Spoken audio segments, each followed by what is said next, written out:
ఆగదు నా పయనం, సియోను చేరకుండా ఆశలు కోరికలు వెనుకకు లాగినను, ఆశలు కోరికలు వెనుకకు లాగినను, గమ్యము చేరా సాగిపోయదను, నా గమ్యము చేరా సాగిపోయదను. ఎల్ షదాయ్ బలమీయగా మరి లోతుగా వేరు తన్నెదను, అడోనై తోడుండగా పైకెదిగి ఫలించెదను. ఎల్ షదాయ్ తో మరి లోతుగా వేరు తన్నెదను, అడోనై తోడుండగా పైకెదిగి ఫలించెదను. దేవుడు మనకి అవన్నీ రాపించాడు అని కొరింథీ పత్రికలో వాక్యం సెలవిస్తుంది. అయితే ఇక్కడ ఈ యొక్క వాక్యాన్ని మనం ధ్యానం చేసినప్పుడు వాళ్ళంట ఇజ్రాయేలు ప్రజలు రామశేషు నుండి సుక్కోతికు ప్రయాణమయ్యి పిల్లలు కాక కాల్బలము 6 లక్షల వీరులు. అంటే వాళ్ళు పురుషులను మాత్రమే లెక్క పెడతారు, స్త్రీలని పిల్లల్ని లెక్క పెట్టరు. ఇప్పుడు 5,000 మందికి భోజనం పెట్టినప్పుడు యేసయ్య అక్కడ ఏమని రాయబడింది? పురుషులు మాత్రమే 5,000 మంది అని రాశారు. మిగతా వాళ్ళందరూ ఇంకా ఎక్కువ మందే తిన్నారు, కానీ 5,000 మంది వాళ్ళు లెక్కేశారు. ఇక్కడ కూడా ఓన్లీ మరి పిల్లలు లెక్కలేదు, స్త్రీలని లెక్కలేదు, కానీ కాల్బలము 6 లక్షల వీరులు. అంటే ఓన్లీ పురుషుల సంఖ్య వారు లెక్క తీసుకుంటారు వీరులు. వీళ్ళు 6 లక్షల మంది వాళ్ళే ఉంటే ఇంకా మిగతా వాళ్ళు పిల్లలు ఎంతమంది, స్త్రీలు ఎంతమంది? చరిత్ర ఏం చెప్తుందంటే దాదాపు 40 లక్షల మంది ఉన్నారంట అక్కడ జనం. వాళ్ళు బయటకు వచ్చే టైంలో ఎంతమంది ఉన్నారు? 40 లక్షల మందిని దేవుడు బయటికి తీసుకొచ్చాడు. ఈ 40 లక్షల మందిలో ఇక్కడ రాయబడి ఉంది, వాళ్ళు వెళ్తున్నప్పుడు వారితో పాటు అన్ని జనుల సమూహమును కూడా బయలుదేరారంట. వాళ్ళతో పాటు మేము కూడా మీతో పాటు వస్తామండి, మమ్మల్ని కూడా కొంచెం తీసుకెళ్ళండి, మీరు ఏదో పాలు తేనెలు ప్రవహించి దేశానికి వెళ్తున్నారు కదా, మేము వస్తామండి అని. దేవుణ్ణి ఎరగని వాళ్ళు. అంతేకాక వాళ్ళ పశువులు, వాళ్ళ గొర్రెలు, మరి మంద, గొప్ప మంద అని ఉంది. అంటే చిన్న మందలు కాదు, మళ్ళీ వాళ్ళకి ఎంతో పశు సంపద ఉండేదండి ఇజ్రాయేలు ప్రజలకి. మరి వాళ్ళ యొక్క మనకేది ఉంటుంది వృత్తి అంటే మరి ఉంటాయి, మనకైతే ఏ వృత్తిలు చాలా ఉన్నాయి కదా ఈ లోకల్లో బ్రతకడానికి. ఇజ్రాయేల్ ప్రజలకు వచ్చి వాళ్ళ యొక్క వృత్తి, ప్రధాన వృత్తి ఏంటంటే పశువులు, గొర్రెలు కాసుకోవడం. వాళ్ళు అదే మెయిన్గా వాళ్ళు చేసేవాళ్ళు. వాళ్ళకి చాలా గొర్రెల మందలు ఉన్నాయి, చాలా మరి మేకల మందలు ఉన్నాయి, అలాగే మరి ఎద్దులు ఉన్నాయి. ఇవన్నీ కూడా వాళ్ళు బయలుదేరినాయి అందరూ. మరి ఒకసారి ఊహించుకోండి, ఇది ఎంత మరి అసాధ్యమైన కార్యమో, గొప్ప కార్యం. అంతమంది ఒక ఊర్లోంచి బయటికి రావడం అంటే, అంతమంది అన్ని లక్షల మంది ఒకేసారి రావడం. వాళ్ళ వెనకాల పశువులు, గొర్రెలు, కోళ్ళు, బాతులు, వాళ్ళకి సంబంధించినవన్నీ వెనకాల ఒక ప్రవాహంలాగా వాళ్ళు బయలుదేరారు. అందుకే వీళ్ళని చూసి ఏ దేశం వాళ్ళు కూడా రానివ్వాలి ఫుడ్ పెట్టడానికి. అమ్మో, వీళ్ళు కనుక మా దేశంలో దారెత్తే మా దేశంలో ఉన్న ఫుడ్ అంతా తినేస్తారు, మా యొక్క పంట అంతా తినేస్తారు వీళ్ళు అని ఎవరు కూడా దారివ్వాలి. యుద్ధాలు కూడా చేయాల్సి వచ్చింది. అందుకని కొన్ని చోట్ల దేవుడు యుద్ధాలు చేయించడానికి, అంటే వాళ్ళతో చేయించలేదు కానీ దేవుడే యుద్ధం చేశాడు ఇశ్రాయేలు పక్షంగా. దేవుడు వాళ్ళని నడిపించాడు. కొన్ని చోట్ల దేవుడు వాళ్ళని ఎలా పోషించాడు అంటే, వాళ్ళు వచ్చినప్పుడు ఇక్కడ రాయబడి ఉంది, వాళ్ళు బయటకు వచ్చినప్పుడు అంతమంది జనం అని రాశారు. తర్వాత వాళ్ళ పశువులు, గొర్రెలు, ఎద్దులు బయటకు వచ్చినాయి. ఆ తర్వాత వాళ్ళు ఐగుప్తులో నుండి తెచ్చిన పిండి ముద్దలో పొంగని రొట్టెలు చేసుకొని కాల్చుకుంటారు. అంటే ఐగుప్తులో నుంచి వాళ్ళు వచ్చేటప్పుడు ఏ పరిస్థితిలో వచ్చారంటే, అప్పటికప్పుడు ఫరో వెళ్ళిపోమన్నాడు వాళ్ళని. అది మనం పోయిన వారం నేర్చుకున్నాం. వాళ్ళు ముందే అన్నీ సిద్ధపరచుకున్నారా, మేము వెళ్ళిపోతాం కాబట్టి దేవుడు పాలు తేనెలు ప్రవహించే దేశానికి తీసుకెళ్తారు అన్నాడు. కాబట్టి అక్కడికి వెళ్ళే వరకు మనకు ఫుడ్ అది అని వాళ్ళు ఇంత పిండి బస్తాలు వాళ్ళు తినేది. మనం అంటే బియ్యం తింటాం, వాళ్ళైతే మరి యావలు మరి రొట్టెలు తింటారు. పిండి బస్తాలు 4 వేసుకెళ్దాం, మనం మరి అక్కడ దారిలో ఏం తింటాం ఏం సిద్ధపరచుకోవాలా, వాళ్ళు ఏమి కూడా వాళ్ళు రెడీ చేసుకోలేదని ఇక్కడ రాయబడి ఉంది.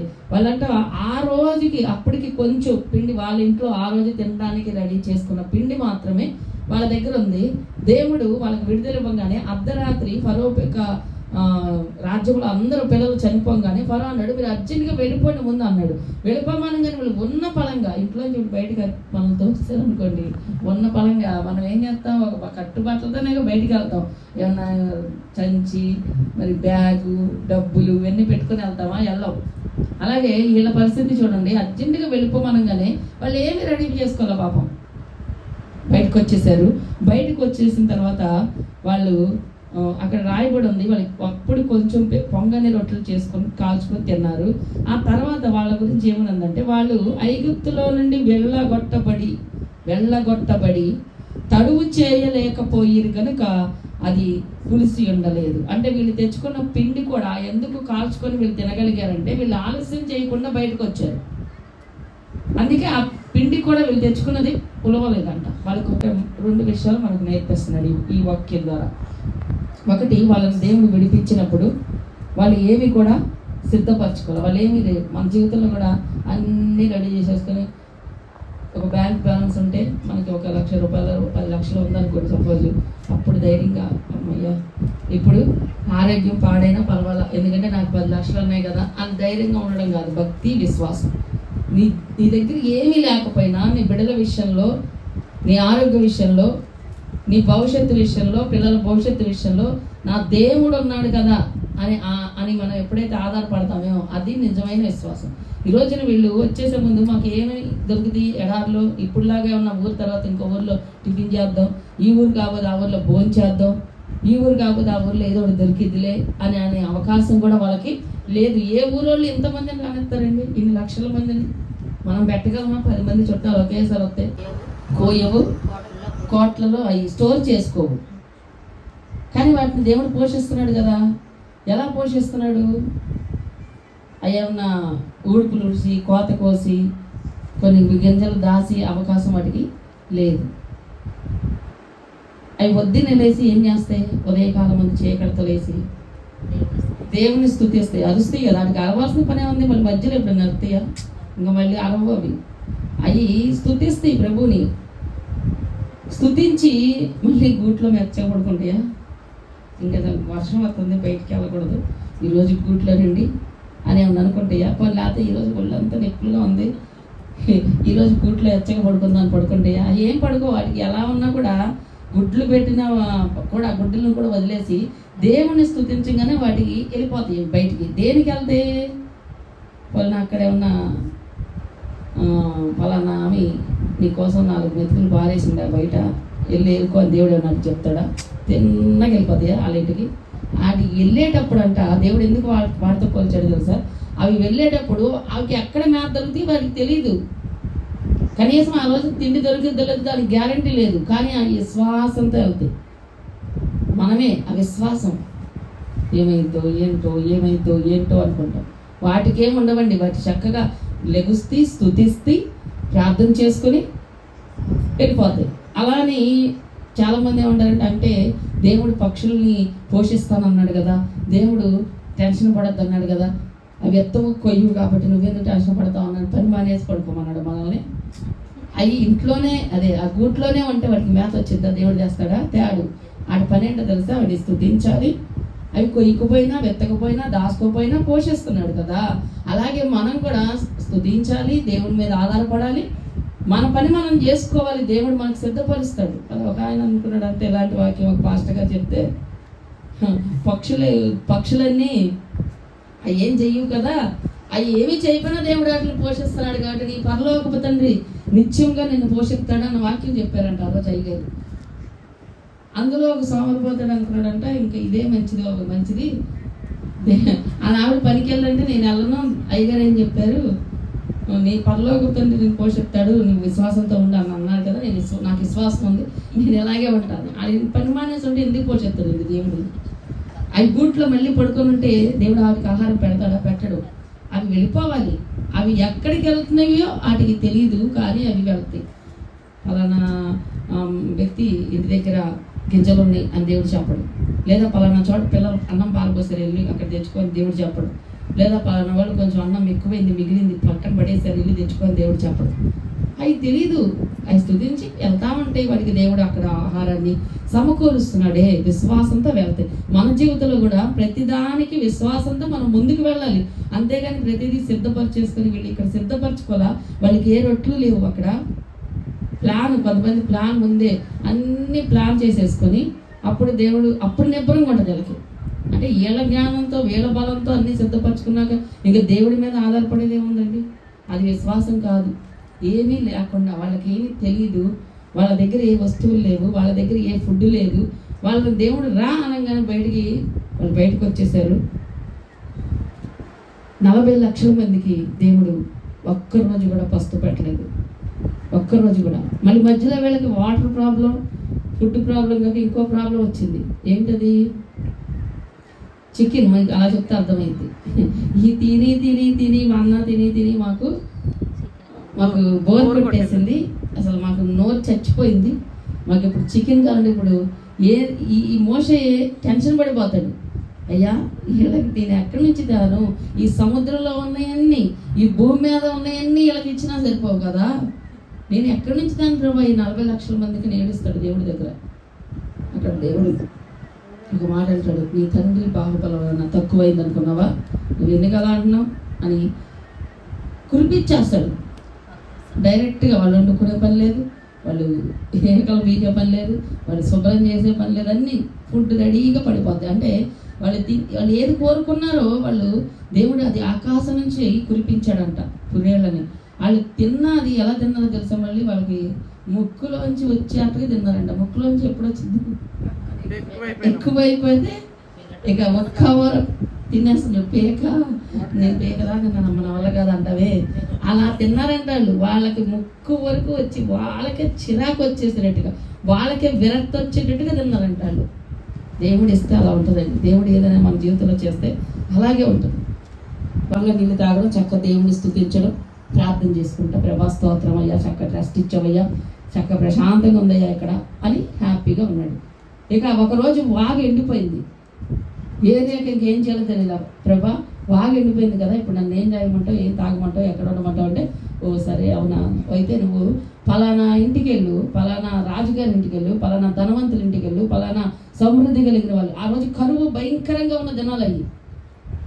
కరువు, విపరీతమైన కరువు. ఈ రోజుల్లో అయితే స్టోర్ చేసుకోవడం మనకు తెలుసు కానండి. ఇప్పటికీ కొంతమంది అంటే చాలా తక్కువ మంది, ఒక 100 ఏళ్ళ క్రితం వాళ్ళకి తెలుసు కరువు. ఇప్పుడు తెలియట్లేదు. ఎందుకంటే అన్నీ స్టోర్ చేయడం, ఎక్కువ పండిస్తాం, అవసరమైతే ఎంత టమాటా అంత పండించి, అవసరమైతే దాన్నే కూర మొత్తం అంతా సరిపెట్టేసేయడం. ఎంత వంకాయ అంత వంకాయ. ఇంతకుముందు వంకాయ ఎంత ఉండేది, ఎంత ఉండేది. ఇప్పుడు అది ఎంత ఉండేది, టమాటా ఎంత ఉండేది, ఎంత ఉండేది. ఇప్పుడు టమాటా కూడా ఎంత, బంగాళదుంప ఎంత బంగాళదుంప, ఇప్పుడు బంగాళదుంప కూడా అంత అన్ని సైజులు వీళ్ళు పెంచేస్తున్నారు. జనాభా పెరిగారని ఇంజక్షన్ చేసేసి పెంచేస్తున్నారు. ఆ రోజుల్లో అలాంటిది ఏం లేదు కదా. కరువు వాళ్ళకి తెలియదు అన్ని జిమ్మికులు. వాళ్ళు ఏం చేసేవాళ్ళు అంటే కరువు వస్తే వాళ్ళు కరువే ఇలా ఉన్న వరకు ఉన్న వాళ్ళ దగ్గర ఉంటే తినేవాళ్ళు, లేని వాళ్ళు పాపం ఇంకా ఆకలితో చచ్చిపోయిన కొన్ని వేల మంది ఉండేవాళ్ళు. అలాంటి రోజుల్లో ఏలియాని దేవుడు అన్నాడు, పలానా విధవరాల దగ్గరికి నువ్వు వెళ్ళు, సారైపోతే వెళ్ళు అని చెప్పాడు. సారైపోతే వెళ్ళమంటావు అయ్యా, మరి ఆ విధవరాలే అసలే కరువుగా ఉంటే అక్కడికి ఎందుకు వెళ్ళమంటున్నావు నువ్వు? వాళ్ళు ఏమన్నా ఆమె విధవరాలు, ఆమె పెట్టిద్దయ్యా అని అడగలేదు ఏలియా. నా దేవుడు నన్ను కాకులతో పోషించాడు కదా, ఇప్పుడు నా దేవుడు ఎలా అయినా పోషిస్తాడు అని వెళ్ళిపోయాడండి. మనమైతే ఎన్ని అడుగుతాం, ఇక్కడ ఈ సందులో నుంచి ఆ సందులోకి వెళ్ళమంటేనే వెళ్ళాం.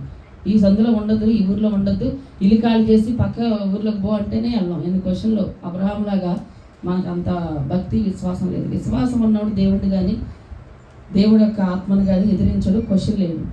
నువ్వు ఇలా చెయ్యమ్మా అంటే ఇలా కాదులేమ్మా నేను ఇలా చేస్తా అని అంటారే, అది విశ్వాసం కాదు. అక్కడే పోతుంది మార్కు. ఇలా చెయ్యి అన్నప్పుడు అలాగే చేయడం నీకు అక్కడ దేవుడి యొక్క కృప దిగుద్ది. ఆచరింపవచ్చును. అట్టివాడు మీ దేశంలో పుట్టిన వాడితో సముడగును.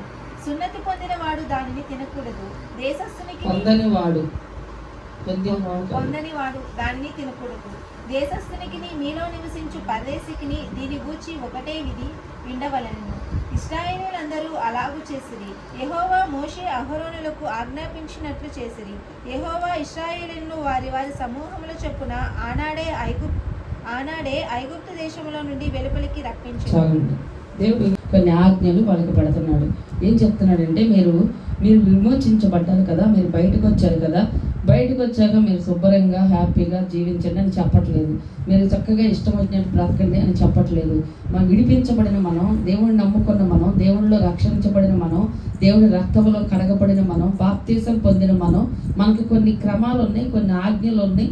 దేవుడు దాని ప్రకారమే జీవించమని మనకు చెప్తున్నాడు. ఇదంతా కూడా నిర్గమకాండం అంతా కూడా దేవుడు అదే నేర్పిస్తున్నాడు. ఇక్కడ ఏమంటున్నాడంటే పస్కా గురించి చెప్తున్నాడు. అంటే బల్లకి సాదృశ్యంగా ఉంది. ఆత్మీయ అర్థంతో మనం దీన్ని చూసినట్లయితే ప్రతి ఒక్కరూ పస్కాని ఆచరించాలి, ఇది మీకు కట్టడ, అంటే ఇది ఒక ఆజ్ఞ అని చెప్తున్నాడు. మనం దేవుడు ఏం చెప్పాడో దాన్ని కరెక్ట్గా ఆజ్ఞ అతిక్రమించకుండా అనుసరించినప్పుడే దానిలో ఉన్న మేలు మనం అనుభవిస్తాం. ఇప్పుడు సపోజు ఎలాగైనా వెళ్ళొచ్చు, భక్తులు ఎలాగైనా జీవించవచ్చు. ఇప్పుడు ఎన్నో రకాల భక్తులు ఉన్నాయి, అసలు రకరకాల భక్తులు ఉన్నాయి. ఒకళ్ళు అది చేయొచ్చు అంటారు, ఒకళ్ళు అది చేయకూడదు అంటారు, ఒకళ్ళు తినొచ్చు అంటారు, ఒకళ్ళు తినకూడదు అంటారు, ఒకళ్ళు ఎలాగైనా బ్రతకొచ్చు, భక్తి చేయొచ్చు అనుకుంటారు, ఒకళ్ళు ఇలా కాదు ఇలాగే చేయాలంటారు. ఇలా చాలా రకాల భక్తులు ఉన్నాయి. కానీ ఇప్పుడు మీకు ఎగ్జాంపుల్ చెప్తా. ఇప్పుడు గుడివాడ వెళ్ళాలనుకోండి, మనం ఎటు నుంచైనా వెళ్ళొచ్చు, అవునా? అంటే ఒక్కటే దారి ఉందా? మానికొండ మీద నుండి వెళ్తేనే వెళ్తామా, లేకపోతే వెళ్ళమే కదా? చాలా దారులు ఉన్నాయి కదా దానికి కూడా వెళ్ళాలంటే. కానీ ఇప్పుడు మీకు అర్థం అవ్వాలంటే దేవుడు మనకి ఒక దారి పెట్టాడు, ఆ దారిలో ఒక బహుమానం పెట్టాడు, ఒక గిఫ్ట్ పెట్టాడు. సపోజ్ అనుకుందాం, ఇప్పుడు మానికొండ వెళ్ళే దగ్గర ఒక గిఫ్ట్ పెట్టాడు దేవుడు. మీరు గుడివాడ వెళ్ళాలంటే ఈ గిఫ్ట్ తీసుకుని, ఈ గుడివాడలో ఈ దారిలో వెళ్ళే వాళ్ళకి గిఫ్ట్ వచ్చిందని చెప్పాడు అనుకోండి. మనం ఇటు కాకుండా అటు తిరిగి ఆ బామ రూట్లో నుంచి అటు వెళ్ళాం అనుకో, అది ఎక్కడ పెట్టాడు దేవుడు? మానికొండలో. అటు కూడా వెళ్ళొచ్చు, కానీ గిఫ్ట్ మాత్రం దొరకదు. దేవుడు కొన్ని ఆజ్ఞలు పెట్టాడు, అవి అనుసరించిన వాళ్ళకి మాత్రమే ఆ దేవుని దొరికింది, ఆ కృప దొరికింది. ఎలాగైనా చేయొచ్చు భక్తి, ఎలా అయినా చర్చికే అంత కొన్ని వేల మంది వెళ్తున్నారు. ఎంతమందికి దేవుడు కరెక్ట్గా తెలుసు? ఎంతమందికి దేవుడు యొక్క ఆజ్ఞలు, క్రమాలు, ఆయన మనసు తెలుసు, ఆయన ప్రేమ తెలుసు? వెళ్దామండి, మేము చర్చికి వెళ్తామండి, మేము బాగా తీసుకుంటామండి, మేము మరి బాప్తిజం తీసుకున్నామండి, కానీ అన్నీ లోకల్లో కొన్ని వీళ్ళు ఏదైనా చేస్తూ ఉంటారు. ఒక క్రమాలుండో, ఆజ్ఞలుండో, దేవుడు కట్టడలుండో, అదంతా లేదండి. ఇప్పుడు దేవుడు అన్నీ క్షమించేస్తున్నాడు కదా. దేవుడు ఎక్కడ క్షమించాడు? ఖచ్చితంగా పాత నిబంధన కన్నా కొత్త నిబంధనలు ఆజ్ఞలు ఇంకా ఎక్కువగా పెట్టాడు, ఇంకా ఎక్కువ గిఫ్ట్లు పెట్టాడు. కాబట్టి దేవుడు ఇక్కడ కూడా వీళ్ళకి ఏం చెప్పాడంటే, మీరు బయటకు వచ్చారు కదా, ఇక మీరు ఇష్టం వచ్చినట్టు చల్లరైపోబాకండి, మీకు ఒక ఆజ్ఞ చెప్తున్నా, ప్రతివాడు సున్నత పొందిన ప్రతివాడు పస్కా తీసుకోవాలి, పస్కా బలి అనే ఈ కట్టడ మీరు అనుసరించాలి. మీరు దీన్ని అనుసరించడమే కాదు, మీరు సున్నతి పొందిన ప్రతి ఒక్కరు, అంటే బాప్తిసము తీసుకున్న ప్రతి ఒక్కరు కూడా ఒక్క ఇంటిలోనే దాన్ని తినాలి. ఒక్క మందిరంలోనే అందరూ ప్రపంచంలో వాళ్ళందరం కాదు, ఎవరికి నచ్చినట్టు వాళ్ళ ఇంటి దగ్గర తింటాం. మాకు కుదరలేదు కాబట్టి మమ్మల్ని మాకు ఇంటికి పంపించండి అని అడగడానికి కుదరదు. అన్యుడు దాన్ని తినకూడదని ఇక్కడ ఉంది. ఎవరు పడితే వాళ్ళు తినేది కాదు ప్రభుత్వంగా. దానికి కొన్ని క్రమాలు ఉన్నాయి, కొన్ని నియమాలు ఉన్నాయి, కొంచెం గౌరవం ఉంది, మర్యాద ఉంది. అది ప్రసాదం కాదు, పంచిపెట్టడానికి, పిల్లలకి ఇవ్వడానికి. కొన్ని సంఘాల్లో ప్రసాదం లాగా పిల్లలు ఏడుతుంటే కూడా ఇస్తూ ఉంటారు. లేదా మాకు ఇంటికి పంపించండి, వాళ్ళు లేగలేని స్థితిలో ఉన్నారు, ఇవ్వండి. ఇలా కుదరలేదంట, వాళ్ళు తీసుకెళ్ళిపోతారంట వాళ్ళ ఇంట్లో నుంచి వచ్చిన వాళ్ళు. అలా ఎవరికి నచ్చినట్టు, అలా అయితే తీసుకున్నట్టు కాదా, దేవుడు చెప్పాడా అని వ్యతిరేకంగా వాళ్ళు వాదెత్తారు. వీళ్ళకి చెప్పలేము, వీళ్ళతో ఉండలేము. నేను చేయను భక్తి, నాకు కుదిరితే ప్రార్థన చేస్తా, లేకపోతే చేయను, నాకు కుదిరినప్పుడు ఉపాసన చేస్తా, లేకపోతే చేయను, నాకు కుదిరితే నేను మంచిగా నీతిగా బతుకుతా, ఇక్కడ మరి అవకాశం లేదు, తప్పట్లేదు, నలుగురితో పాటు పోవాలి కదా, నేను ఆ పాపం చేయాల్సి వస్తుంది, నేను ఆ తప్పు చేయాల్సి వస్తుంది అనుకుంటా, సరిపెట్టుకుంటా, సమర్థించుకుంటా, రాజీ పడుకుంటా చేసేది భక్తి అవ్వదు. కాబట్టి మన జీవితంలో దేవుడు ఏ ఆజ్ఞలు అయితే పెట్టాడో అవి మనం అనుసరించేవారుగా ఉండాలి. మనం తడువు చేయకుండా ఉండాలి, ఆలస్యం చేయకుండా ఉండాలి. దేవుడి విషయాల్లో కొన్ని క్రమశిక్షణలతో కూడిన భక్తి మనం చేయాలి. నియమ నిబంధనలు మనం తప్పకుండా అనుసరించాలి. అందులో దీవెని మనం పొందుకోవాలి. ఆమె చిన్న ప్రార్థన చేసుకుందాం. చేయండి ప్రభా.